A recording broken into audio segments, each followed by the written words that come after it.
कल क्लास ना लो, क्योंकि जब एकदम थके हुए रहते हैं सुबह से शाम से पढ़ के 2 बजे टेस्ट दे के, तो कोशिश करो कि कल आप जो पीवाईक्यू है इलेक्ट्रोकेमिस्ट्री के वो सॉल्व करोगे। और ठीक है, तो इलेक्ट्रोकेमिस्ट्री में हमने galvanic cell and electrolytic cell ये दोनों हमने पढ़ लिया है। नेक्स्ट अपन पढ़ने जा रहे हैं सिंपल जो कमर्शियल सेल होते हैं, जो आपके मिलते हैं जब आप बैटरी खरीदने जाते हो, जो आपके घर में यूज होता है, तो वो वाला सेल कैसे यूज होता है, क्या होता है, मैं वो पढ़ने जा रहे हैं। ठीक है, तो इनको कहते हैं कॉमर्शियल सेल।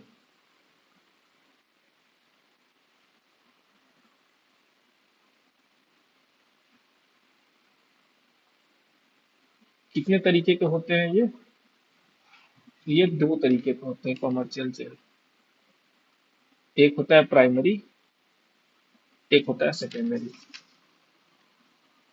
क्या आपको पता है कि प्राइमरी सेल किसे कहते हैं और सेकेंडरी सेल किसे कहते हैं?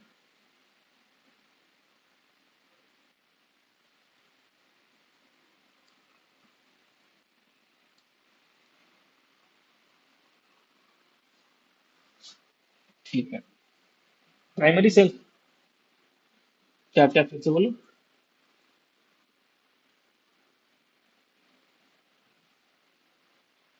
हाँ, तो प्राइमरी सेल का मतलब होता है कि एक बार रेडॉक्स रिएक्शन हो गई, कोई ऑक्सीडाइज हो गया और दोबारा वापस नहीं लौटने वाला। ठीक है, तो प्राइमरी सेल का मेन होता है कि ये रिचार्जेबल नहीं होता। ठीक है,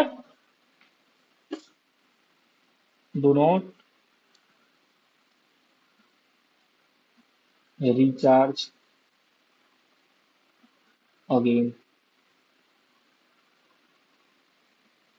और सेकेंडरी सेल के पास यही खासियत है कि ये रिचार्ज हो जाता है, सो रिचार्जेबल होता है ये। अब आपके अगर घर में जितने सेल हैं उनको कैटेगरी वाइज आप बांट सकते हो कि प्राइमरी सेल की कैटेगरी में आएगा या सेकेंडरी सेल की कैटेगरी में आएगा। तो बहुत सारे जो टॉर्च में बैटरी लगती है वो प्राइमरी सेल के, मुझे नहीं पता अभी, तो आप अभी के जनरेशन में जो अभी टॉर्च आ रहे हैं उनमें वो सभी रिचार्ज करने वाले होते हैं, मतलब चार्ज होते हैं टॉर्च। पर अभी भी गाँव में ऐसे ऐसे टॉर्च यूज होते हैं जहाँ लाइट नहीं रहती थी, तो वहाँ पे यही प्राइमरी सेल यूज होता था। एक ऐसे निप्पो की एक बैटरी आती थी, मुझे नहीं पता आपने निप्पो की बैटरी देखी है कि नहीं, हम लोगों ने बहुत देखी है। इसके पतली मोटी सब हर तरीके की बैटरी आती थी, उसी हिसाब से टॉर्च रहता था। तो ये सब जो बैटरी होती थी ये सब प्राइमरी सेल होता था। एक बार अगर ये बैटरी खराब हो गई, मतलब खत्म, आप दूसरी बैटरी डालो। और ये कैसे पता चलता था खराब हो गई, तो ये जैसे जैसे यूज होता जाता था ये मोटा हो जाता था या टूटने लगता था, तो उससे पता चल जाता था कि ये खराब हो गई है। और जो लाइट है, जो जो इनका पोटेंशियल ये देंगे आपको, ये भी कांस्टेंट नहीं रहता, ये ड्रॉप होता है। समझ में आया? तो पोटेंशियल, जब ये जो पोटेंशियल आपको डिलीवर करेंगे जब ड्रॉप होता है, तो जो हमारा टॉर्च होता था वो बहुत ऐसे मध्यम जलने लगता था, बहुत कम, उसमें से प्रकाश नहीं आता था। तो पता चल जाता था कि अब इस टॉर्च में, इसके बैटरी में दम नहीं है, अब दूसरा बैटरी लाना है। तो लेकिन यही जब रिचार्जेबल बैटरी होता है, तो दोबारा रिचार्ज करोगे फिर से वो उसी इंटेंसिटी के साथ ग्लो होता है। तो आप कह सकते हो कि यहाँ पे डिलीवरेबल जो वोल्टेज है वो कांस्टेंट नहीं होता है।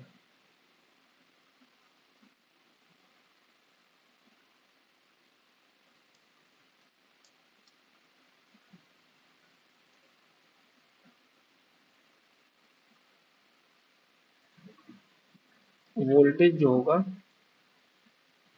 या आउटपुट वोल्टेज, जो आउटपुट वोल्टेज होगा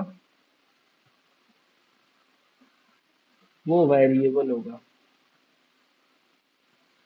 जबकि यहाँ पे आउटपुट वोल्टेज जो होता है वो कांस्टेंट होता है।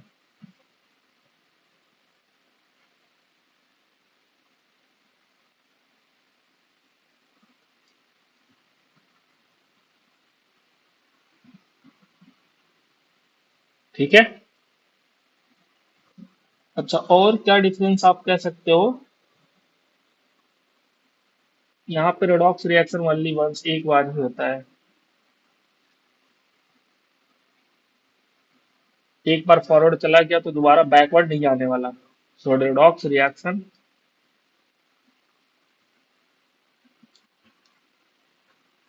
Redox reaction occurs only once। और ये रिचार्जेबल है, तो यहाँ पे मल्टीपल टाइम हो सकता है।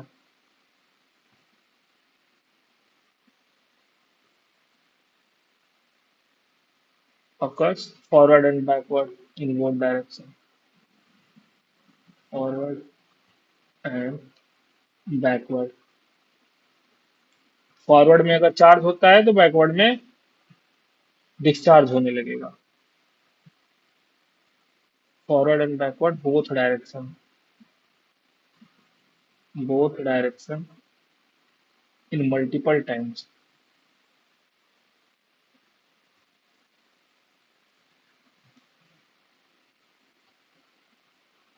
अच्छा, एग्जाम्पल अगर बोला जाए कि हाँ इनका एग्जाम्पल बताओ क्या क्या है, तो जितने ड्राई सेल होते हैं, ड्राई सेल, यही जो बैटरी वाले आते हैं उनको ड्राई सेल बोलते हैं। या मरकरी सेल, मरकरी सेल देखा है? कहाँ लगाया जाता है मरकरी सेल, कहाँ? हाँ हाँ, वॉच में एक छोटा छोटा जो बटन जैसा होता है। सो वो तो वो दोनों ड्राई सेल होते हैं, एक बार यूज होने के बाद दोबारा नहीं यूज हो सकता। तो ये आपके प्राइमरी सेल हो गया। सेकेंडरी सेल में आपके क्या हो सकते हैं? Lead storage battery.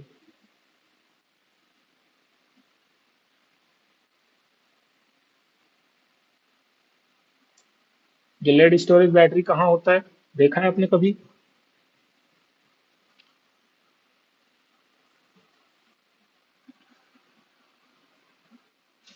या आपके जो ये लिथियम आयन बैटरी है,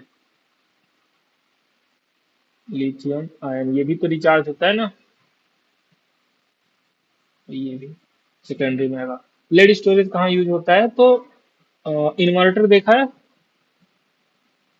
इन्वर्टर के बगल में जो बैटरी रखा होता है ना, जब लाइट जाने के बाद जो आपको इलेक्ट्रिसिटी प्रोवाइड करता है, तो वो लेड स्टोरेज बैटरी होता है। जब लाइट आता है तो वो चार्ज होने लगता है, जब लाइट चला जाता है तो वो डिस्चार्ज होने लगता है। और इन्वर्टर का काम क्या होता है? बस वही, उसका इतना ही काम होता है कि बीच में खड़े रहना, लाइट आ रही है तो उसको चार्ज करना, लाइट जा रही है तो उसे डिस्चार्ज करके इधर देना। तो इन्वर्टर का मेन काम ये होता है बस। बाकी जो इलेक्ट्रिसिटी स्टोर होती है वो लेड स्टोरेज बैटरी में होती है। ठीक है। अच्छा, तीसरा एक और तरीके का सेल हम बात करते हैं, वो होता है फ्यूल सेल। ठीक है। वो इन दोनों से अलग कैटेगरी है। क्या है वो? Fuel cell. फ्यूल सेल इतना इंपॉर्टेंट क्यों है?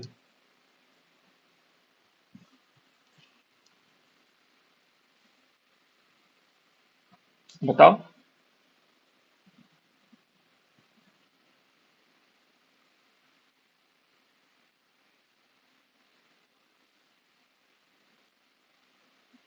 हाँ, पोल्यूशन नहीं करते।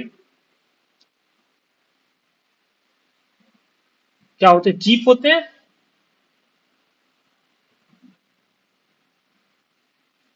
अरे चीप नहीं होते, बहुत महंगे होते हैं। इतने महंगे होते हैं कि इनको इंट्रोड्यूस करना बहुत बहुत मुश्किल है अभी। अभी जो हमारे पास टेक्नोलॉजी है, इसलिए देखो इसमें जो यूज होता है वो हाइड्रोजन यूज होता है। वो हाइड्रोजन और O2 मिलके H2O जो बनाते हैं, वो जो टेक्नोलॉजी है भी बहुत महंगी है, इसलिए वो अभी रोड पे नहीं आई है। ठीक। So these are those in which energy is produced, in which energy is produced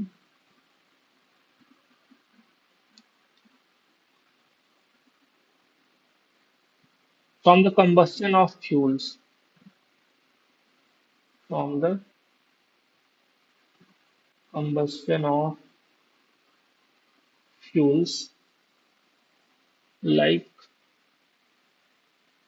H2, carbon monoxide, methane gas, etc। अगर इनको किसी को बर्न करने के बाद जो एनर्जी मिल रहा है अगर उससे गाड़ी चल रही है दैट इज फ्यूल सेल, यानी एनर्जी प्रोड्यूस किया जा रहा है, तो उसे हम कहेंगे फ्यूल सेल। ठीक है। अब हम एक एक करके पढ़ लेते हैं। तो पहला हम पढ़ लेते हैं ड्राई सेल के बारे में। ड्राई सेल कैसा दिखता है? ड्राई सेल तो कुछ इस तरीके का दिखता है।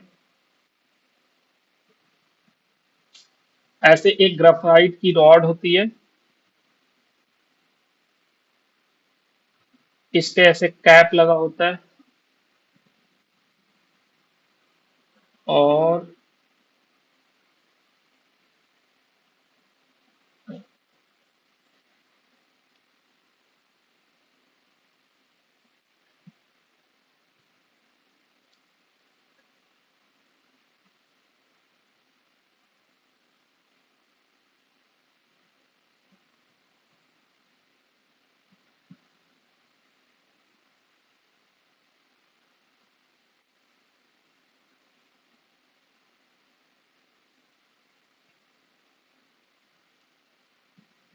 ये गोला होता है पूरा। ये कटा हुआ इतना दिखाया गया है, अंदर की जो मटेरियल है वो उसका। ठीक है। सो ये जो है, ये ये पार्ट, ये है आपका ग्रेफाइट रॉड। ग्रेफाइट रॉड ये एकदम ब्लैक कलर का होता है। ये जो बाहर का ये जो कवर है, ये जो ये वाला कवर,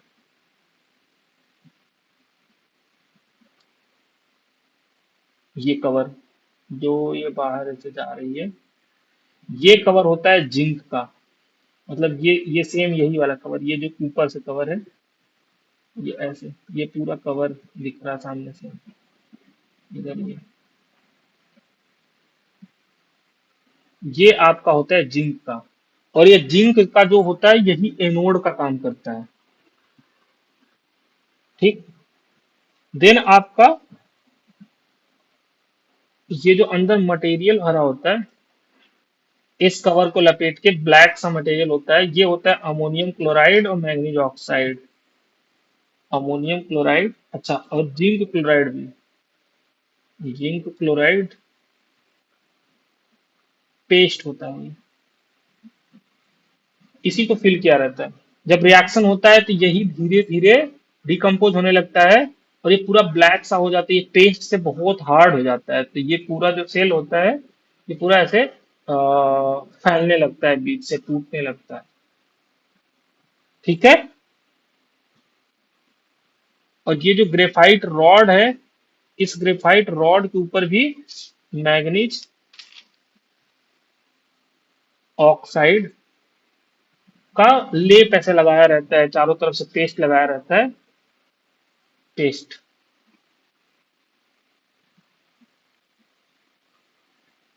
इसी को डायरेक्ट यहीं पे लिख लो, graphite rod with MnO2 paste. ठीक है। और तो मुझे नहीं लगता कुछ छोटा है। MnO2 के साथ साथ ये कार्बन ब्लैक भी होता है। MnO2 plus carbon, carbon black का मतलब समझते हो?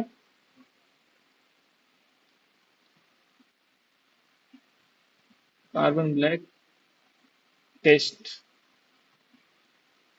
घर में जो काजल लगाया जाता है पता है आपको?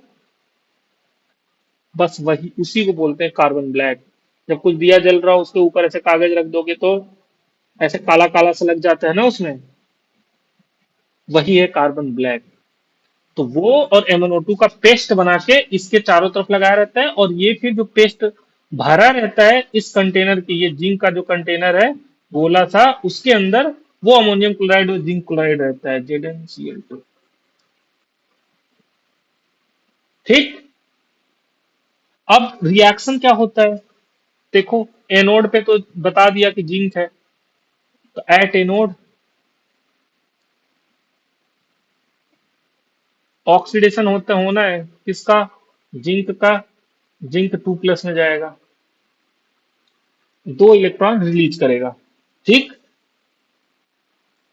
कैथोड पे क्या होगा, तो देखो जो ये आपका MnO2 है, पहले ये रिएक्ट करेगा 2 MnO2 अमोनियम क्लोराइड में से 2NH4+ के साथ रिएक्ट करता है, 2 इलेक्ट्रॉन जो वहां से है निकला हुआ है जिंक से वो भी लेता है, और जाता है Mn2O3 में, प्लस 2 अमोनिया गैस बाहर गया, H2 हो गया। क्या हुआ है इसमें, तो हुआ ये है कि जो NH4 से H+ आया, यहां से H+ आया ना, 2 H+ आएंगे,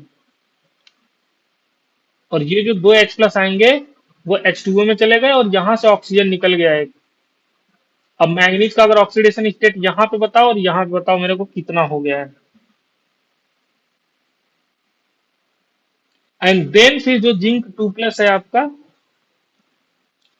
जो chloride ion Cl- ammonium chloride से निकला हुआ है उससे रिएक्ट करता है, और जो अमोनिया गैस बन रहा उससे भी रिएक्ट करता है, और ये आपका बना लेता है जिंक का अमोनिया के साथ एक कॉम्प्लेक्स, Zn का होल 4Cl2, ये कॉम्प्लेक्स बनता है।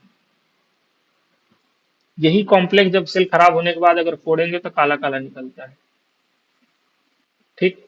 अब मुझे बताओ कि जिंक मैग्नीज यहाँ पे कितने में था और यहाँ पे कितने में है, तो मेन कैथोड की रिएक्शन ये है, ये जो ऊपर लिखा था एच कैथोड, ये नीचे वाला तो सिंपल जो बाई मटेरियल निकल रहा उससे बन रहा, ऑक्सीडेशन रिडक्शन कुछ नहीं चेंज हो रहा है। यहाँ देखोगे जिंक 2+ में, यहाँ 2Cl- मतलब यहाँ पे 2+, ये जिंक 2+, कुछ नहीं हो रहा, बस जो वेस्ट मटेरियल निकला है वो आपस में कंबाइन करके कॉम्प्लेक्स बना रहा है। ये आपका एच कैथोड है। अब मुझे ये बताओ कि मैग्नीज का ऑक्सीडेशन स्टेट कहाँ से कहाँ जा रहा है,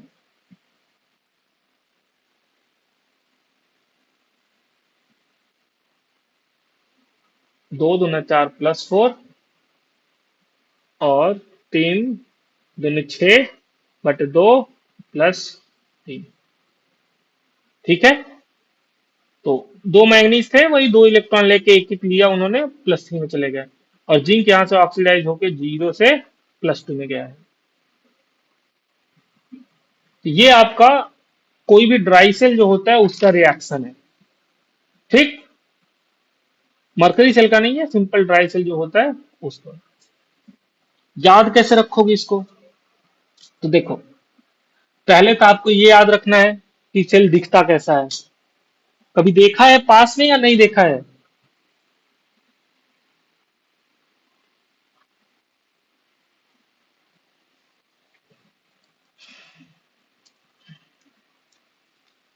अगर आप देखे रहोगे तो आपको ज्यादा दिन तक याद रहेगा। एक्चुअल फोटो, ये नाम है, ये भी एक्चुअल फोटो नहीं है,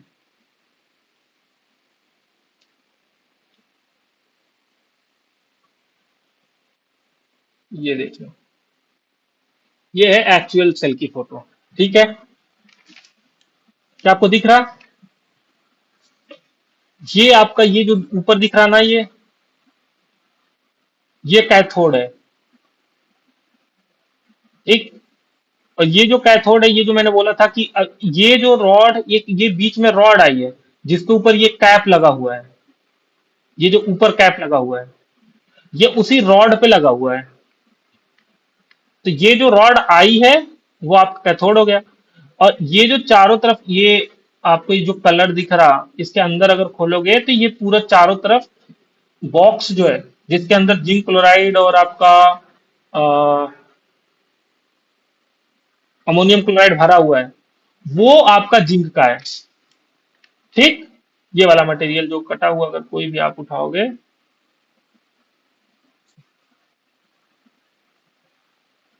ये देखो, ये वाला ये जो चारों तरफ ऐसे आ रहा है, ये आपका देखो यहाँ पे लिखा है ना जिंक, जिंक एनोड, ये कार्बन डस्ट से एक पेंटिंग है। अच्छा, ये आपका कार्बन रॉड है, जो कार्बन रॉड नहीं, ये मीन्स ग्रेफाइट रॉड है। MnO2 का और कार्बन का पेस्ट है, और ये अमोनियम क्लोराइड और जिंक, ये पेस्ट भरा हुआ है। तो ये आपका एनोड का काम करता है। तो याद रखना, जहां भी जिंक यूज होगा, हमेशा वो एनोड का ही काम करेगा, क्योंकि जिंक का ऑक्सीडेशन बहुत बहुत फास्ट होता है other compare to other metals. कौन किससे कम होता है? तो अगर आप लिथियम या सोडियम इन लोगों से कंपेयर करोगे तो ऑब्वियस सी बात है, इनसे कम होता है। बट वैसे अगर आप सिंपल कॉपर ये सब जो मेटल यूज होते हैं उसमें करोगे तो जिंक बहुत जल्दी ऑक्सीडाइज होता है। तो जिंक ऑक्सीडेशन स्टेट होना है, कैथोड पे रिडक्शन होना है। कैथोड पे अब रिडक्शन किसका हो सकता है? तो अगर आपको ये याद है कि इसमें भरा क्या रहता है, अगर आपको ये याद रहेगा कि मैंगनीज का पेस्ट होता है, मैंगनीज ऑक्साइड का, अमोनियम क्लोराइड और जिंक क्लोराइड, आपको बस इतना ही याद रखना है इसमें क्या क्या भरा है। मैंगनीज ऑक्साइड भरा है, जिंक क्लोराइड भरा है, एंड अमोनियम क्लोराइड भरा है।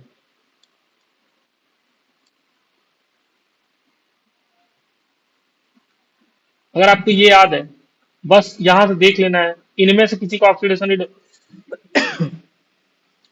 रिडक्शन कुछ होना नहीं है, बस मैंगनीज ही है, यही रिड्यूस होगा। रिड्यूस होगा तो प्लस 4 से +3 या उससे कम में जाने वाला है। यहाँ 2 इलेक्ट्रॉन मिला है, तो 2 इलेक्ट्रॉन कम होगा, तो सीधे ये +3 में ही जाएगा, क्योंकि हम दो दो लेके चल रहे हैं। एक ओवरऑल आइडिया भी होगा, तो आपको चूंकि बोर्ड में नहीं है कि आपको पूरा लिखना है, तो अगर एक ओवरऑल आइडिया भी होगा तो आप वहां पे कर लोगे। अच्छा, अगर ये पूछ लिया जाए कि फाइनल कॉम्प्लेक्स क्या बनता है, तो याद रखना कि टेट्राहेड्रल, ये जिंक का एक टेट्राहेड्रल, ये कॉम्प्लेक्स अगर कोई पूछे कि बताओ, ये अच्छा घुमा के दो, जब मिलाना होता है ना, दो चैप्टर को, तो ऐसे देखो मिलाया जाता है। इलेक्ट्रोकेमिस्ट्री वो कहेंगे कि इलेक्ट्रोकेमिस्ट्री में ड्राई सेल में, वो सिंपल कहेंगे कि ड्राई सेल में जो कॉम्प्लेक्स बनता है उसका बताओ क्या होगा, वो टेट्राहेड्रल होगा, ऑक्टाहेड्रल होगा, स्क्वायर प्लेनर होगा, क्या होगा। तो अगर आपसे पूछा जाए कि ये जो जिंक है, ये जिंक का टेट्रामोनियम कॉम्प्लेक्स है, ये क्या है, टेट्राहेड्रल है या स्क्वायर प्लेनर है, आप क्या बताओगे उनको?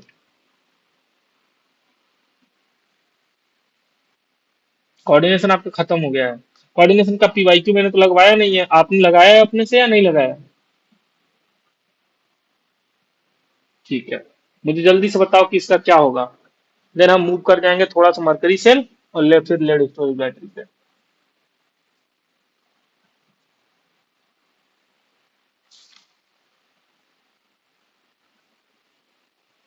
फर्स्ट,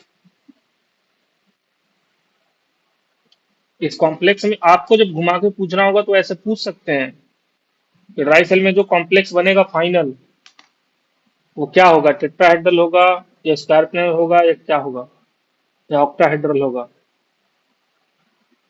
तो पहले तो आपको ये पता होना चाहिए कि ये होता क्या है। आपसे ये पूछा जा सकता है कि अनपेयर्ड इलेक्ट्रॉन्स में कितने हैं, पैरामैग्नेटिक है, डायमैग्नेटिक है, क्या है ये। तो आपको दो चीजें चाहिए, पहले तो निकालना आना चाहिए, दूसरा पहले ये पता होना चाहिए कि कॉम्प्लेक्स क्या बनेगा। तो टफ क्वेश्चन ऐसे बनाए जाते हैं।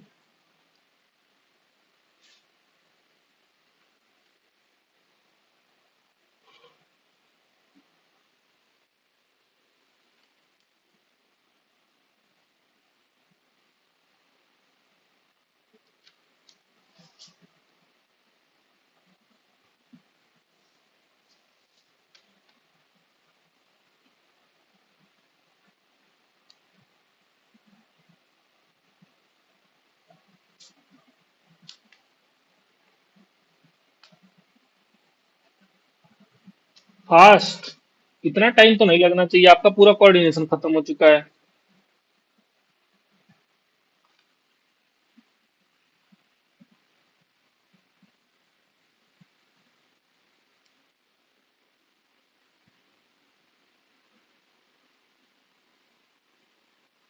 देखो 1 सेकेंड का काम था ये, बस 1 सेकेंड। जिंक हमेशा टेट्राहेड्रल कॉम्प्लेक्स बनाता है। जिंक का 30 होता है, D10 कॉन्फ़िगरेशन हुआ। +2 में है तो 4s वाले इलेक्ट्रॉन चले गए, D10 का D10 पूरा डी में पांच ही खाने होते, 10 मैक्सिमम आ सके, 10 के 10 जीरो है, 10 के 10 भरे हुए हैं, तो टेट्राहेड्रल ही होगा। अनपेयर्ड इलेक्ट्रॉन कुछ आना नहीं है, क्योंकि 10 के 10 भरे हुए हैं, डायमैग्नेटिक ही होगा। तो इतना टाइम नहीं लगना चाहिए। इतना टाइम लगाने के बाद अगर आप इस क्वेश्चन को निकालोगे तो आपका नेक्स्ट दूसरे जो क्वेश्चन होंगे उसके लिए टाइम नहीं मिलेगा। ठीक है। तो ये था आपका पूरा जो ड्राई सेल है वो। दूसरा है आपका मरकरी सेल।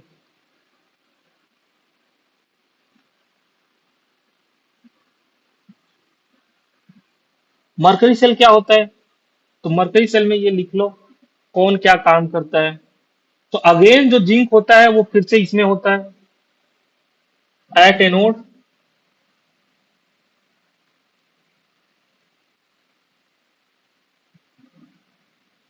एनोड पे अगेन ऑक्सीडेशन होगा। जिंक आपका जिंक 2+ में जाता है 2 इलेक्ट्रॉन लेके। एट कैथोड मरकरी सेल है तो मरकरी तो आना ही है। तो मॉइस्ट HgO रहता है, मरकरी ऑक्साइड रहता है ये, और मॉइस्चर रहता है, मतलब मीन्स इसमें थोड़ा बहुत पानी भी होता है मिक्स्ड विद KOH।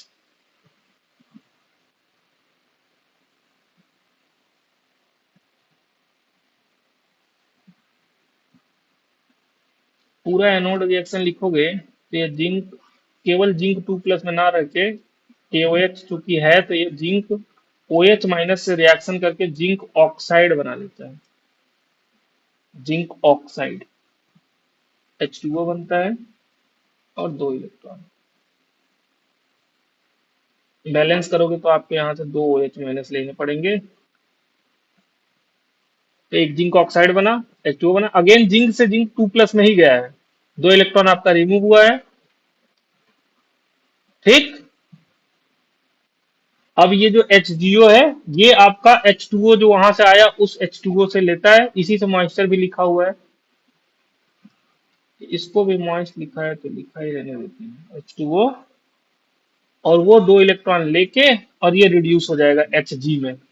यहाँ पे Hg का ऑक्सीडेशन स्टेट कितना था?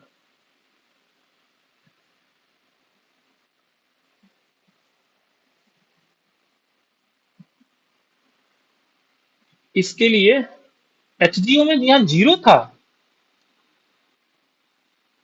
हाँ, ये आपका +2 में है, वही 2 इलेक्ट्रॉन लिया तो +2 से 0 में चला आया। इनमें एक फीचर मैंने नहीं लिखा है ना, जो आपको बताया था कि कंटिन्यूअसली ड्रॉप हो रहा होता है, वो लिख लो। अभी अगर आए आपको पता करने को तो पता होना चाहिए इनका। ऊपर वाले का फीचर क्या है? It does not give constant voltage. It does not give constant voltage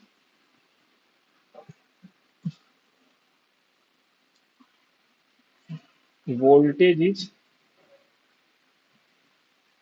continuously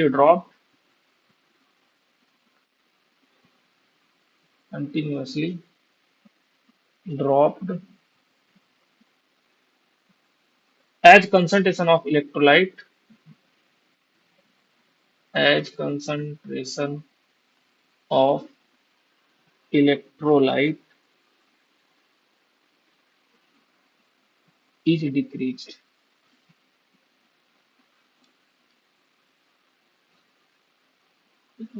means ये जो आपका इलेक्ट्रोलाइट है अमोनियम क्लोराइड का और जिंक क्लोराइड वाला, ये जैसे जैसे ये कॉम्प्लेक्स बनता जाएगा, अब ये कॉम्प्लेक्स तो कुछ करेगा नहीं, जैसे वैसे पड़ा रहेगा। तो आपका जो वोल्टेज है वो भी ड्रॉप होता रहेगा। जैसे मैंने बताया था कि जो टॉर्च होता है उसका जो ग्लो होता है वो बहुत कम होता जाता है और धीरे धीरे एकदम खत्म हो जाता है। तो पता चल जाता है कि हमारा सेल खत्म हो गया, दूसरा सेल लगाने की जरूरत है। ठीक है। अच्छा, अब यहाँ पे जो जिंक होता है जिंक ऑक्साइड में जा रहा, मरकरी ड्रॉप होके मरकरी में जा रहा है। इनका जो वोल्टेज होता है कांस्टेंट होता है। It gives constant voltage. कितना वोल्ट देता है ये आपका देता है 1.35 वोल्ट। 1.35, ये वैल्यू आपको याद होना चाहिए, 35 वोल्ट।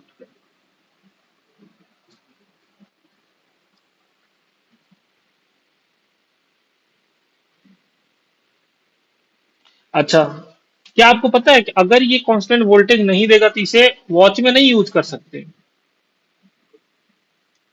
वॉच का तो टाइमिंग फिर कम कर देगा ना, वो जैसे खुद सुई जो इसे घूम रही है, जब उसको वोल्टेज ही कम कर देगा, एनर्जी कम सप्लाई करेगा, तो फिर तो वो तो धीरे लगेगी ना। तो मरकरी सेल की खासियत ये है कि ये कांस्टेंट वोल्टेज देता है, अचानक ड्रॉप होता है मतलब एकदम खत्म हो जाता है, फिर वो चलेगा ही नहीं।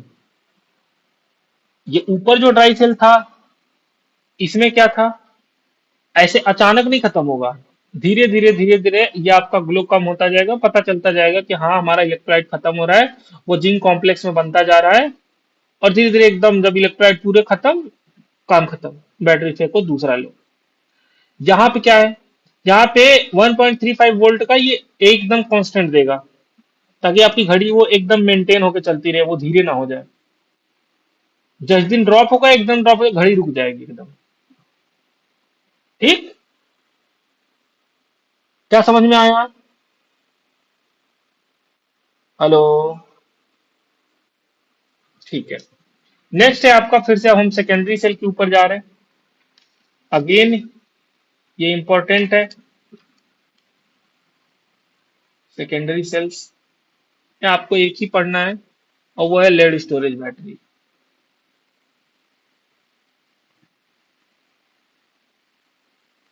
क्या आपको पता है कि इस समय पे सबसे ज्यादा जो यूज होता है घरों में, वो लेड स्टोरेज बैटरी ही है, कॉमर्शियल मार्केट में भी। अगर हम फोन या ये सब जो इलेक्ट्रिक डिवाइसेज आ रहे हैं इनको छोड़ दिया है, क्योंकि इसमें तो लिथियम आयन बैटरी यूज हो रहा है, इनको छोड़ दे तो बाकी जितनी बैटरी या जितनी गाड़ियों में बैटरी आती है, गाड़ी को स्टार्ट करने के लिए यूज होता है ना, जो इमीडिएट पावर देता है गाड़ी को स्टार्ट करने के लिए, जितनी वैन्स आती हैं सब में लेड स्टोरेज बैटरी यूज होता है। ठीक, क्या समझ में आया? अच्छा, अब लेड स्टोरेज जो बैटरी होती है वो कैसी होती है, तो उसमें लेड के प्लेट होते हैं, जो H2SO4 से चारों तरफ से ऐसे भीगे होते हैं। तो ये भी देख लो, लेड स्टोरेज ऑनलाइन का ये फायदा है कि आप देख सकते हो, ओपन करके दिखा सकते हो। कौन वाला अच्छा है,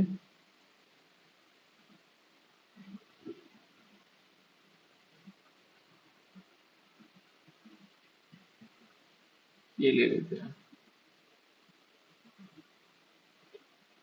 क्या आपको ये दिख रहा? इसको ले चलता हूं मैं वहीं पे।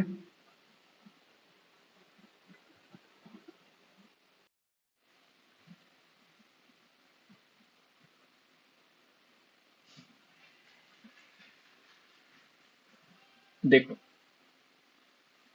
अब यहाँ पे ये एक प्लेट लगा हुआ है, ये दूसरा प्लेट लगा है, ये तीसरा प्लेट लगा है, ये चौथा प्लेट, ये पांचवा प्लेट, ऐसे प्लेट लगे हुए हैं ना, ये सभी लेड प्लेट है। ठीक, अच्छा, इसमें इलेक्ट्रोलाइट क्या होता है, तो इनके बीच में आपका H2SO4 सोल्यूशन भरा होता है। ठीक, और ये आपके एक प्लेट दूसरा प्लेट तीसरा प्लेट, जितना नंबर ऑफ प्लेट ज्यादा होगा वोल्टेज उतना ज्यादा आपको मिलेगा। ठीक, लाइक यहाँ पे देखो दिखाया गया है, ए से बी आप जब जाओगे तो ये 2 वोल्ट 2 वोल्ट 2 वोल्ट 2 वोल्ट ऐसे दिखा रहा है ना।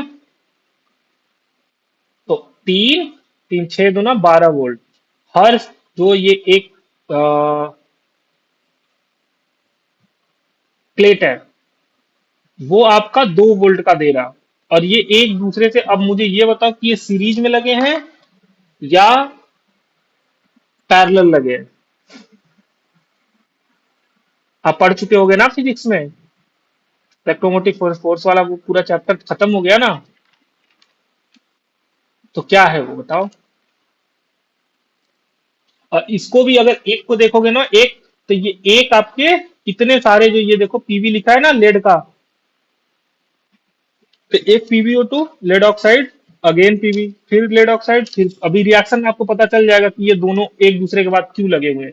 एक ऑक्सीडाइज होगा तो दूसरा रिड्यूस होगा, ये ऑक्सीडाइज +4 में है ना, ये रिड्यूस होगा, और ये जो पीबी है ये जाके ऑक्सीडाइज होगा। तो इसलिए वो एक के बाद एक के बाद एक लगे, तो ये इतने में ये है। तो एक सेल की बात करोगे तो बस ये 2 वोल्ट का बनेगा और ये ऐसे लगाया होगा और इसी में H2SO4 पैक किया गया होगा। एक के साथ एक जितनी ये प्लेट ऐसे एक साथ रखोगे तो आपको ज्यादा से ज्यादा जितना वोल्ट का आप बैटरी बनाना चाहते हो उतने वोल्ट का आपका लेड स्टोरेज बैटरी मिल जाएगा। नंबर आप प्लेट्स पे डिपेंड करेंगे। ठीक है।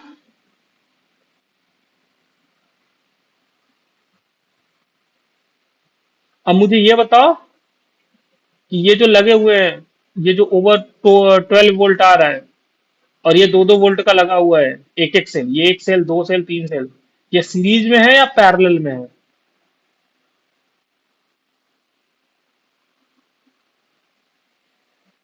ठीक है। तो सीरीज में अगर आपको वहां पढ़ा होगा तो पता है कि जो सेल होते हैं वो ऐसे सीरीज में जुड़ जाते हैं सीधे। और पैरेलल में ई सेल क्या होता है, रिजल्टेंट ई सेल?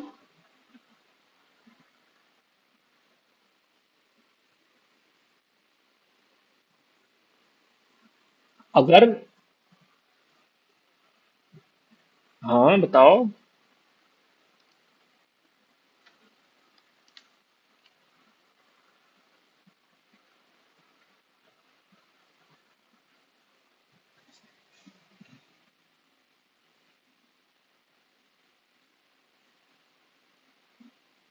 आपको फॉर्मूला नहीं याद?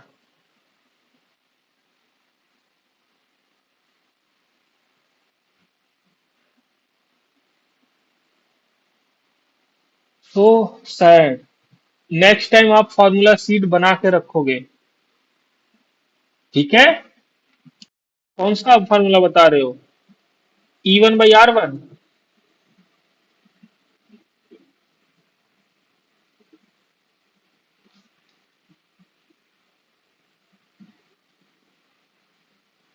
हाँ तब सही है। ठीक। अच्छा तब ठीक है, सॉरी। तो ये आपके इस तरीके से लेड स्टोरेज बैटरी लगे होते हैं। अब इसमें कौन सा एनोड है और कौन सा कैथोड है? तो जो पीवी लेड वाला है ये आपका एनोड है। क्या है ये? एनोड। और जो लेड ऑक्साइड है ये है आपका कैथोड। क्या मैं इसे कह सकता हूं कि ये एक तरीके से इलेक्ट्रोलिसिस टाइप का हो रहा है? बस रिएक्शन अपने से हो रहा है। इसमें इलेक्ट्रोलिसिस में तो हम खुद इलेक्ट्रिसिटी देते हैं उन्हें रिएक्शन को होने के लिए। बट ये तो एक तरीके से इलेक्ट्रोलिटिक और गैल्वेनिक सेल का मिक्स हो गया ना। गैल्वेनिक सेल क्या देता है? डेल्टा जी पॉजिटिव होता है, सॉरी निगेटिव होता है डेल्टा जी, जिसमें आपका रिएक्शन खुद होता है। इलेक्ट्रोकेमिकल सेल जो होता है वो इलेक्ट्रिकल एनर्जी देता है रिएक्शन करके, इलेक्ट्रोकेमिकल रिएक्शन से। और जो इलेक्ट्रोलिटिक सेल होता है आप उसे देते हो तब जाकर रिएक्शन होता है। तो आप क्या देख रहे हो कि लेड स्टोरेज बैटरी में क्या होगा कि एक बार खुद रिएक्शन होगा, आपको इलेक्ट्रिसिटी मिलेगी, दूसरी बार में आप इलेक्ट्रिसिटी दोगे और तब रिएक्शन होगा। क्या आप समझ पा रहे हो? जब इलेक्ट्रोकेमिकल रिएक्शन होगा आपको एनर्जी मिलेगी, उस समय पूरा डिस्चार्जिंग हो रहा होगा। और जब आप चार्ज करोगे मींस आप इलेक्ट्रिसिटी दोगे तो फिर रिएक्शन होगा। तो वो उस समय पे इलेक्ट्रोलिटिक सेल की तरीके से काम कर रहा होगा। तो हम कह सकते हैं ना कि जो लेड स्टोरेज बैटरी है या सेकेंडरी सेल है वो इलेक्ट्रोलिटिक एंड गैल्वेनिक सेल का मिश्रण है, मिक्स है। एक ही सेल में दोनों चीज हो रहा होता है। क्या समझ में आया? ठीक है। तो अब देख लो यहाँ पे जल्दी जल्दी लिख लेते हैं कि जो एनोड है वो आपका क्या है, जो कैथोड है वो आपका क्या है, और जो इलेक्ट्रोलाइट है वो आपका क्या है। तो जैसा बताया, जो लेड है ये आपका एनोड है, जो लेड ऑक्साइड है PbO2 वो आपका कैथोड है। और 30% बाई मास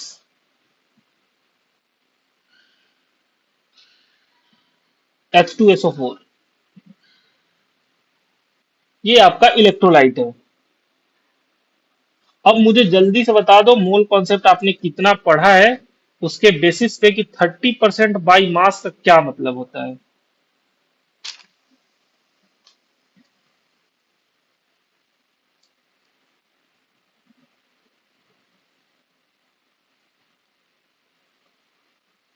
तो what do you mean by 30% by mass? When someone tells you 30% by mass, what is it mean?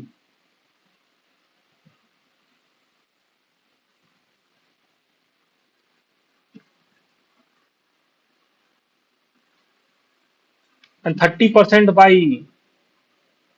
volume?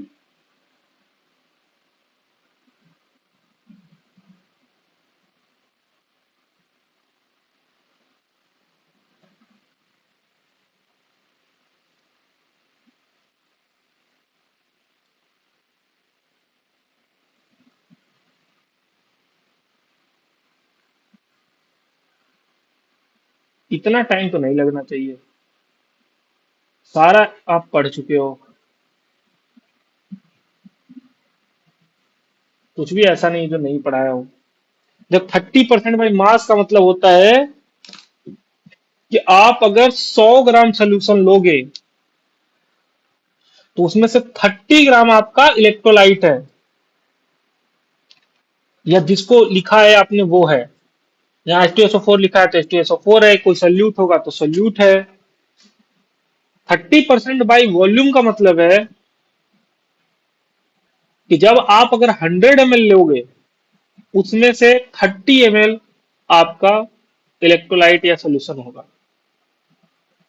ठीक है। तो परसेंटेज डब्ल्यू को बाई मास बोलते हैं, परसेंटेज वी बाई वी को बाई वॉल्यूम बोलते हैं। ठीक है। अच्छा, अब देख लो कि रिएक्शन क्या होता है जब आपका डिस्चार्ज हो रहा होता है, मीन जब आप किसी बैटरी से ले रहे होगे उस समय पे आपको केवल एक याद, जैसे आप कल पूछा था ना आपने कि याद कैसे रखेंगे, तो आपको डिस्चार्जिंग का याद रखना है। चार्जिंग के लिए जस्ट इक्वेशन को अपोजिट कर देना है, सेम रिएक्शन को। ठीक। अच्छा, तो देखो एट कैथोड क्या होता है। तो पहले एट एनोड ही देख लो। एट एनोड, एनोड पे वही ऑक्सीडेशन होना है। किसका? लेड। लेड ऑक्सीडाइज होगा, लेड 2+ में, और आपका दो इलेक्ट्रॉन।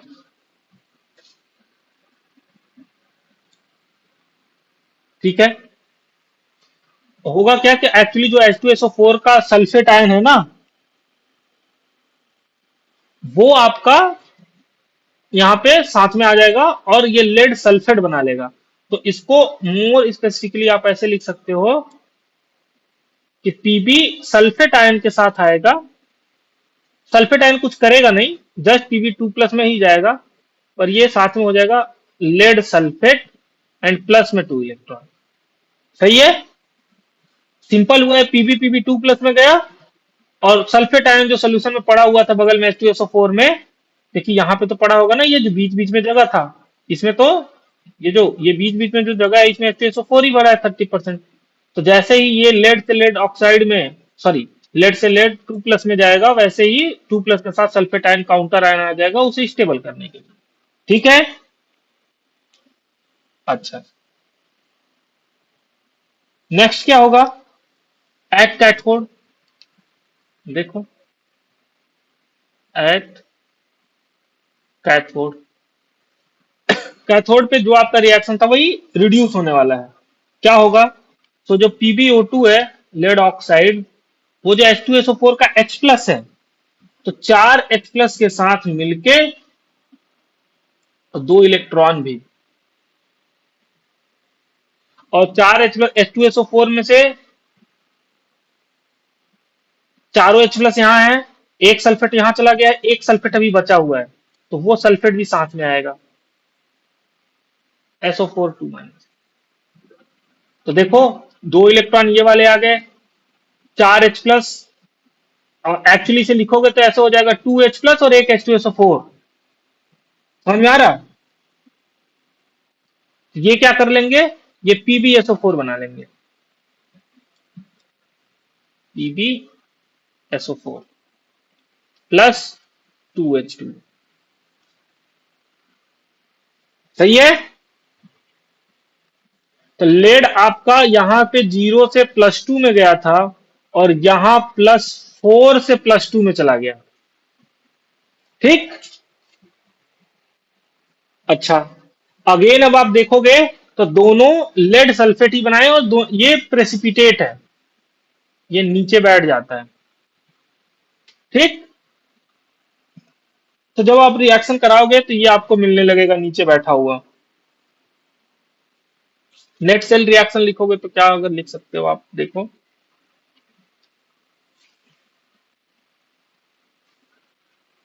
कोई कट रहा है इधर से, आपको दिख रहा कोई कटते हुए?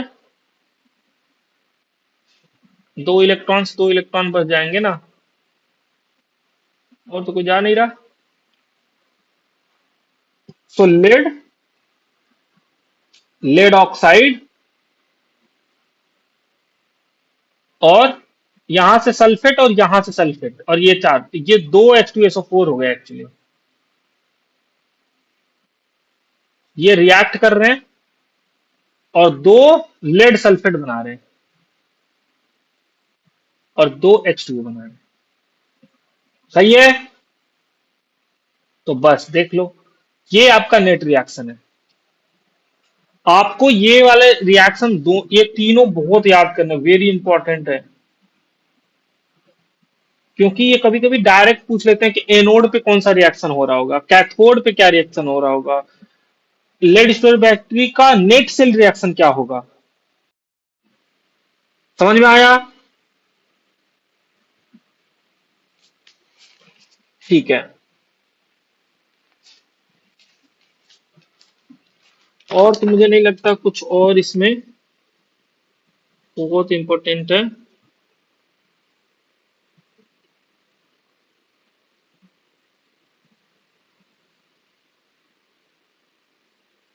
अच्छा, अब ये देख लो, ये एक इंपॉर्टेंट चीज है। ये डिस्चार्जिंग का था, ऑन चार्जिंग जस्ट रिवर्स हो जाएगा रिएक्शन। सो इंपॉर्टेंट नोट एक क्या है, व्हेन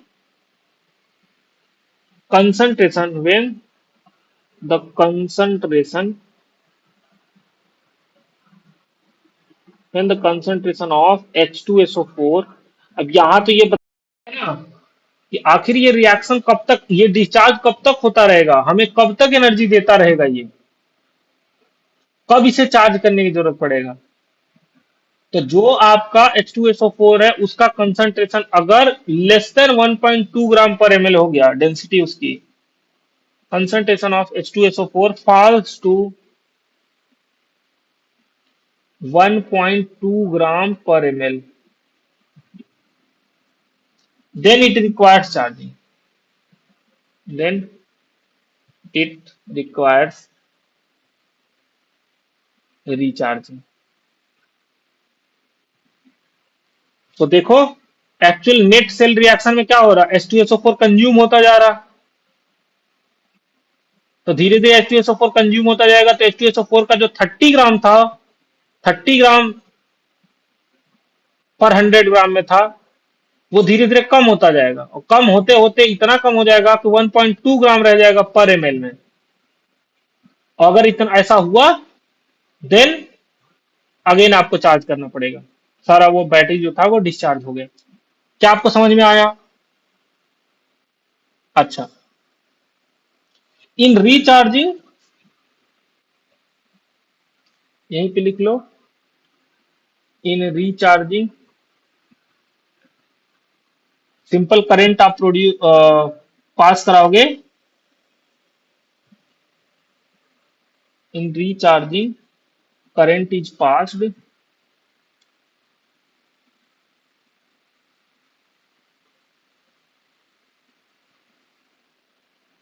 फ्रॉम आउटसाइड सोर्स। ये सब केवल हिस्ट्री है, कोई मतलब नहीं है, आपको सीधे सीधे बस या पता होना चाहिए, outside source. To reverse the reaction, to reverse the reaction. तो जब आप अगेन दोबारा आप दोगे चार्ज, तो ये जो लेड सल्फेट बन के नीचे बैठ रहा था, अगेन ये H2SO4 में चला आएगा और लेड ऑक्साइड बन जाएगा। तो ये आपका चलता रहेगा, back and forward, backward forward चलता रहेगा। ठीक। अच्छा।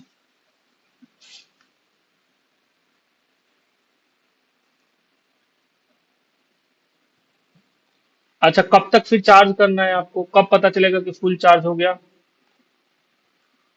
until until the concentration of H2SO4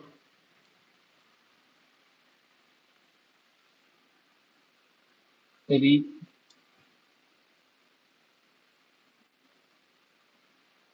1.3 ग्राम पर एम एल। ठीक है। तो कम होते होते 1.2 ग्राम पर एम एल जाएगा, तो आपका पूरा डिस्चार्ज हो जाएगा, आपको रिचार्ज करना है। फुल चार्ज कब होगा? जब 1.3 ग्राम पर एम एल अगेन वो हो जाएगा, यानी लेड सल्फेट फिर से आपका H2SO4 और लेड ऑक्साइड में चेंज हो जाएगा। ठीक। रिएक्शन क्या होगा? तो बस इसी का रिवर्स हो जाएगा। कुछ जो लेड सल्फेट है वो लेड में और सल्फेट बन जाएगा, और कुछ ऐसा है जो आपका इसमें चला जाएगा। यानी जब जैसे ही लेड, सपोज कि लेड सल्फेट आपका गया लेड ऑक्साइड में, 4H+ और 2 इलेक्ट्रॉन दिया, सल्फेट दिया, ये 2 इलेक्ट्रॉन फट से जो बाकी सल्फेट बचा हुआ है, लेड सल्फेट, वो 2 इलेक्ट्रॉन लेके लेड जीरो में चला जाएगा और सल्फेट आयन बना लेगा। ठीक। ठीक है। तो ये आपका था लेड स्टोरेज बैटरी। इसके रिएक्शन को आप लिख के अपने सामने जहां भी बैठते हो पढ़ने, वहां पे चिपका लोगे और बार बार देखते रहोगे। ठीक है। नेक्स्ट है आपका फ्यूल सेल। क्या होता है? तो सिंपल, जैसे मैंने बताया कि जब कंजम्पशन आप, सॉरी, कंबस्टन करके किसी का एंड देन एनर्जी जनरेट करते हो, दैट इज फ्यूल सेल। ठीक। उसमें H2 हाइड्रोजन मोनो, हाइड्रोजन या कार्बन मोनोऑक्साइड या मीथेन कुछ भी हो सकता है, बट आपके सिलेबस में केवल हाइड्रोजन का है, सो हम उसी पे केवल फोकस करेंगे। ठीक। अच्छा। So it is hydrogen oxygen, hydrogen oxygen fuel cell is one of the important, it consists,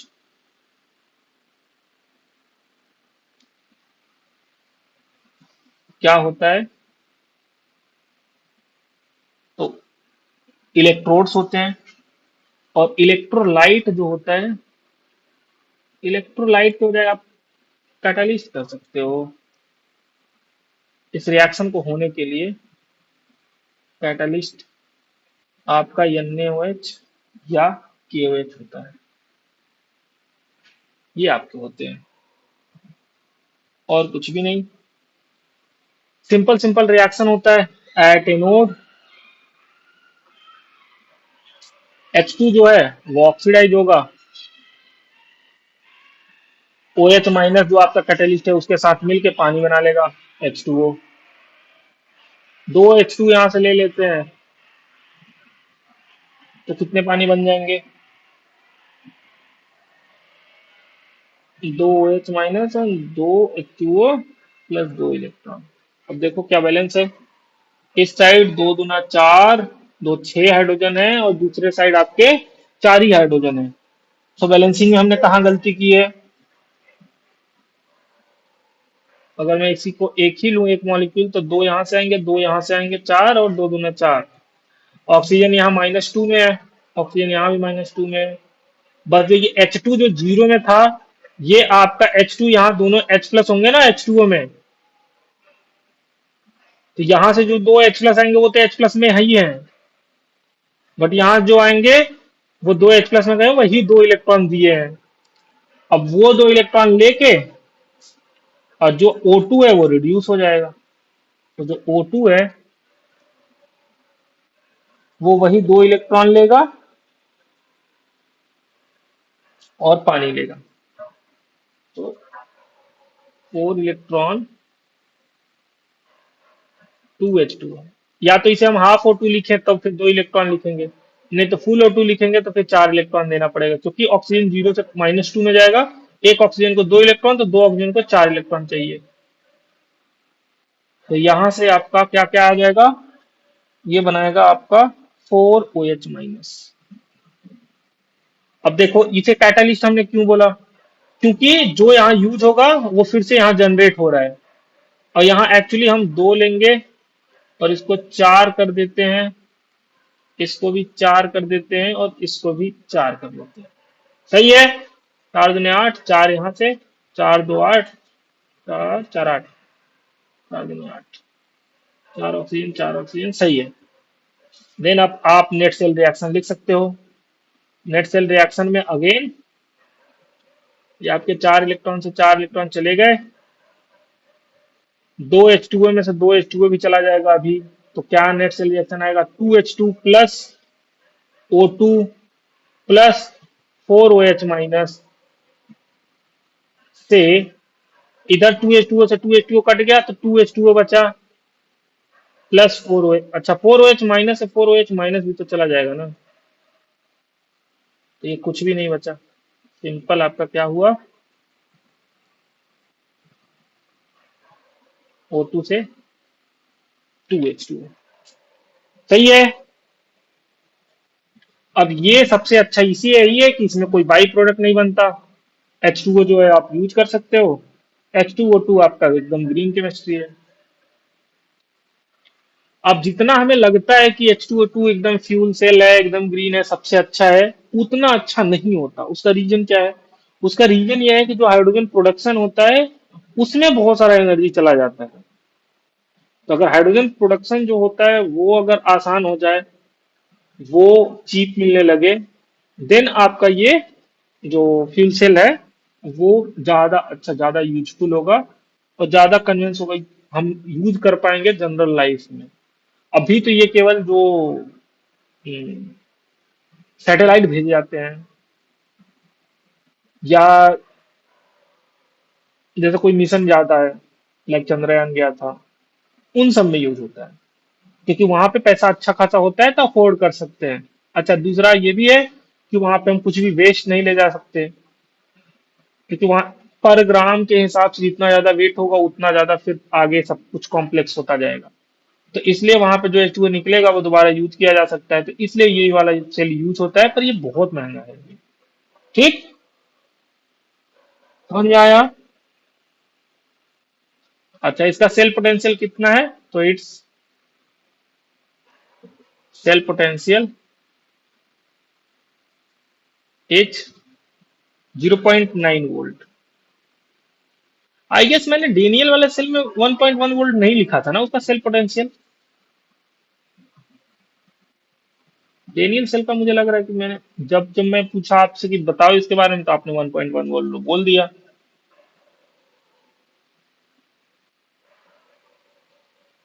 So do not produce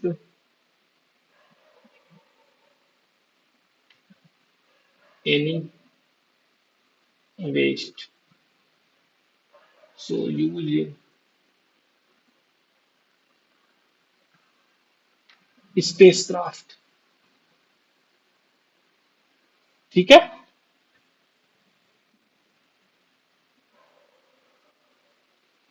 कैसा दिखता है, तो बहुत छोटा सा ऐसे एक डब्बा हो गया।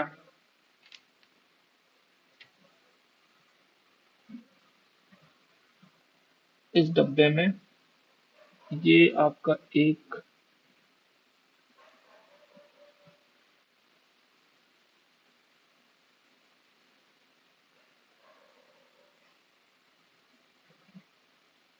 ये आपका हो गया, एंड देन फिर आपका यहां से एक निकाल के ये होता है, ये ये जब हम बोर्ड में रहते थे तो वहां पे ही आता था बार बार बनाने को। इधर तो आपको बस जस्ट आइडिया होना चाहिए, बाकी कोई मतलब नहीं है।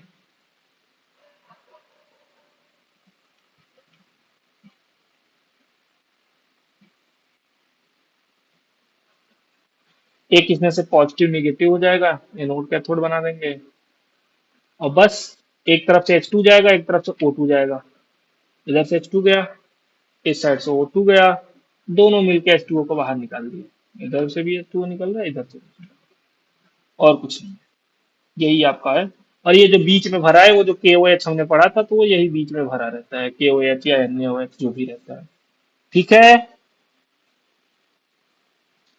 ये जो इलेक्ट्रोड हमने लिखा है, इसको तो आप बता सकते हो। ये जो इलेक्ट्रोड है, ये पोरस मटेरियल है, कार्बन का, वही पोरस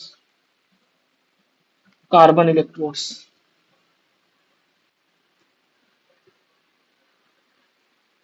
जस्ट रीड करना है आपको। Containing metal catalyst, containing metal catalyst. तो ये जो कैटालिस्ट यूज करना पड़ रहा है, दिक्कत यही आती है कि सिंपल आप सोचोगे कि H2 और O2 मिलाऊं और H2O बनने लगे और सेल चलने लगे, तो नहीं होता। ठीक है। ठीक।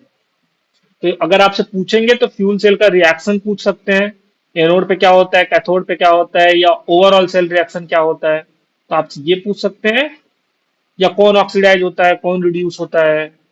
तो एनोड पे ऑक्सीडेशन होगा, कैथोड पे रिडक्शन होगा, ये तो पता ही होता है। वोल्टेज पूछ सकते हैं कि इनका क्या होता है वोल्टेज, तो ये कांस्टेंट सप्लाई देते हैं 0.9 वोल्ट का। नेक्स्ट आपका एक टॉपिक और बचा है, जो होता है कोरोजन। शायद पिछले से पिछले किसी क्लास में तो हमने कोरोजन पे डिस्कशन किया था, थोड़ा सा फिर से देख लेते हैं। कोरोजन होता क्या है? तो सिंपल, किसी मेटल का ऊपरी सतह अगर धीरे धीरे खत्म हो रहा है, ऑक्सीडाइज होता जा रहा है, देन उसे हम बोलते हैं कोरोजन। ठीक। क्या ये केवल आयरन के साथ होता है, या किसी और के साथ भी हो सकता है? आपको क्या पता है, केवल आयरन का ही कोरोजन होता है या दूसरे मेटल्स का भी होता है?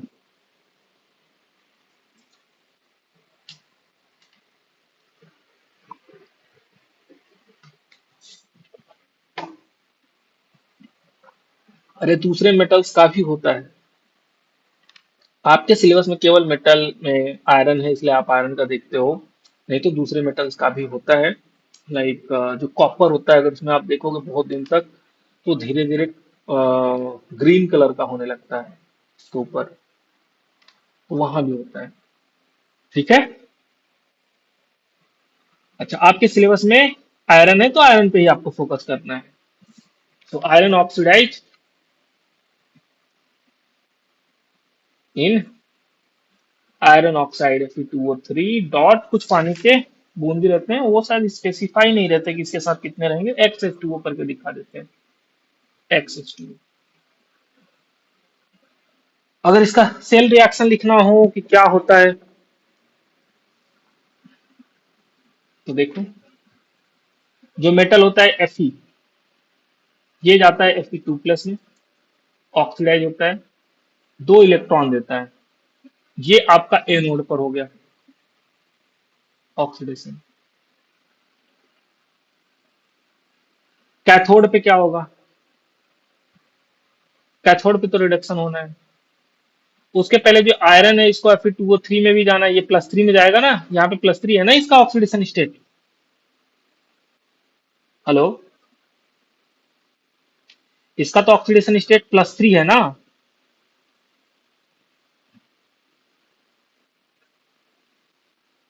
अरे इस आयरन का कितना होगा?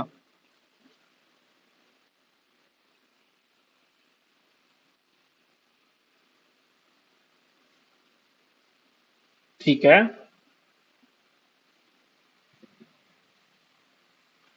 अच्छा, इसी बीच में जो O2 है, O2, ये आपका जो पानी होता है 2H2O, इससे रिएक्शन करता है, 4 इलेक्ट्रॉन लेके, और ये बनाता है आपका 4 OH minus, 4 OH minus. Net cell reaction लिखोगे तो 4 इलेक्ट्रॉन के लिए 2 से मल्टीप्लाई कर लो इसमें, तो ये हो जाएगा 2 और इसको कर दिया 4। तो ये आपका यहां से आया Fe+O2, 4 इलेक्ट्रॉन से, तो ये 4 इलेक्ट्रॉन चले जाएंगे, +2H2O से 2Fe2++4OH माइनस। सही है।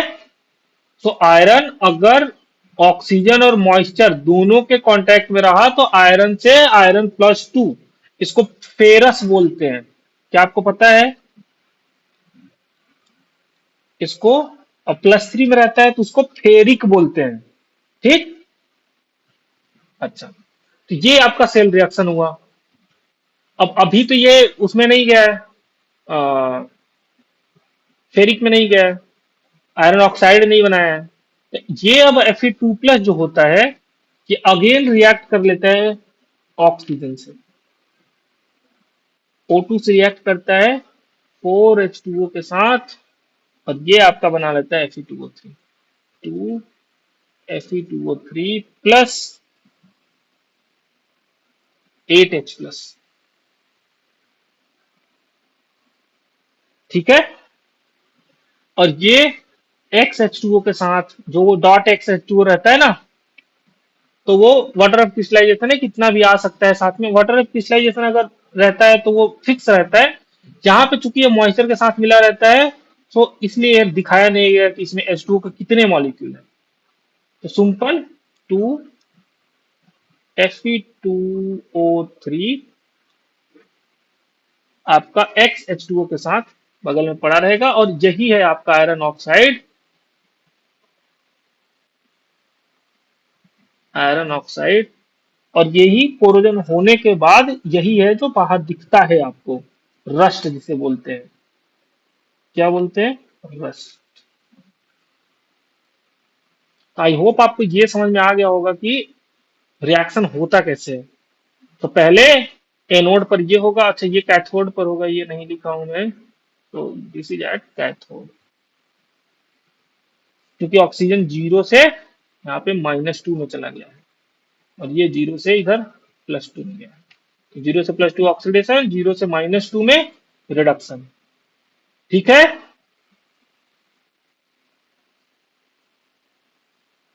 और तो मुझे कुछ दिख नहीं रहा।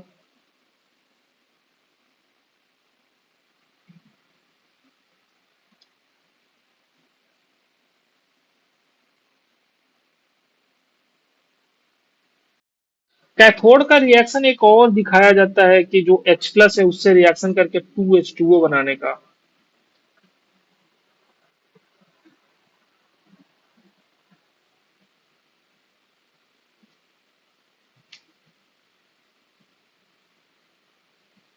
बट उसका कुछ मतलब है नहीं।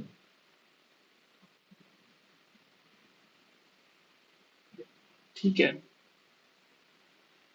नेक्स्ट आपका आता है, अगर कोई पूछे किस किस फैक्टर पे डिपेंड करता है कि कोरोजन होगा कि नहीं होगा किसी मेटल का, तो पहले तो मेटल की रिएक्टिविटी, मेटल कितना रिएक्टिव है। अगर मेटल रिएक्टिव ही ना हो तो कुछ नहीं होने वाला उसको। जैसे जो आपका एल्यूमिनियम यूज होता है, उसमें कुछ नहीं होता। एल्यूमिनियम रिएक्टिव होता है, ऐसा नहीं कि रिएक्टिव नहीं होता, पर इतना नहीं है। एल्यूमिनियम से भी जो आपके घर में बर्तन यूज, तो कोई नहीं लगता ना जंग वंग। अच्छा, दूसरा है आपका कितना इम्प्यूरिटी प्रेजेंट है, या एयर में, मॉइस्चर में कितना रह रहा है। ठीक है। और भी बहुत सारी चीजें हैं, उसको लिख लेते हैं, stains of metal, presence of electrolyte, लिख लो, अगर कभी पूछ ले, एक बार पढ़ के गए रहोगे तो कर लोगे। Factors affecting rate of corrosion. पहला है आपका रिएक्टिविटी ऑफ मेटल,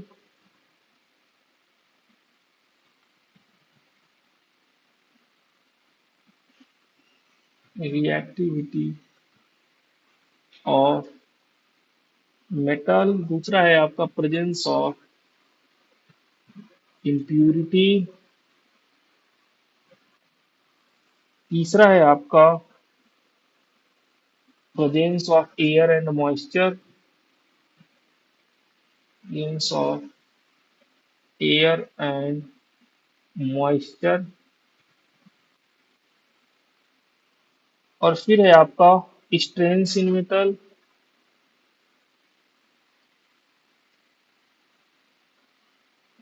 और लास्ट है आपका प्रेजेंस ऑफ इलेक्ट्रोलाइट,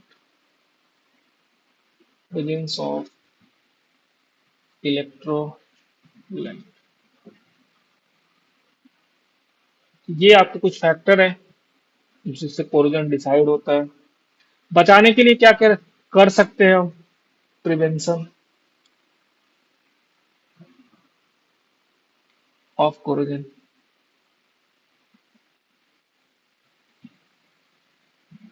तो शायद मैंने पिछले वाले से पिछले क्लास में डिस्कस किया था। पहले तो आप पेंटिंग कर सकते हो, दूसरा उसके ऊपर एक परत लेयर चढ़ा सकते हो जिसे हम गैल्वेनाइजेशन बोलते हैं,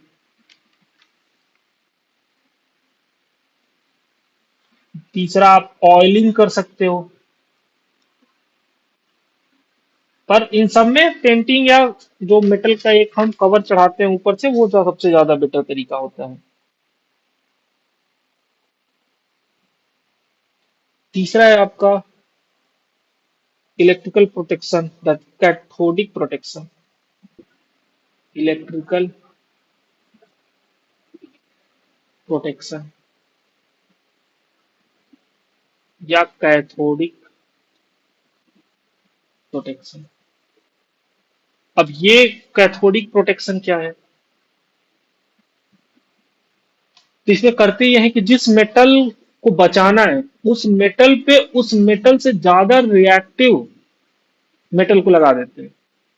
तो कुछ अगर मॉइस्चर एयर H2O कुछ आया, तो वो पहले जो ज्यादा रिएक्टिव उसके साथ रिएक्ट करेगा ना। हेलो। तो इस तरीके से जो मेटल आप बचाना चाहते हो वो बच जाता है, उसको सैक्रिफिशियल प्रोटेक्शन भी बोलते हैं। ठीक।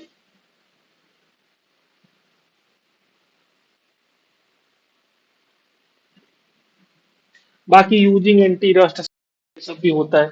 अगर वो पूछेंगे तो कभी कभी वो गैल्वेनाइजेशन से रिएक्ट पूछ सकते हैं कि गैल्वेनाइजेशन क्या होता है। तो मोर रिएक्टिव जो मेटल है उसको ऊपर से लगाओगे, दैट इज कॉल्ड गैल्वेनाइजेशन। ठीक है। ठीक है। और अगर कुछ पूछना है तो बताओ, नहीं तो फिर इलेक्ट्रोकेमिस्ट्री मेरे तरफ से end है। आपका काम है कि इसके जितने पीवाईक्यू हैं आप कल करोगे। ठीक। ठीक है। तो क्लास एंड करूं।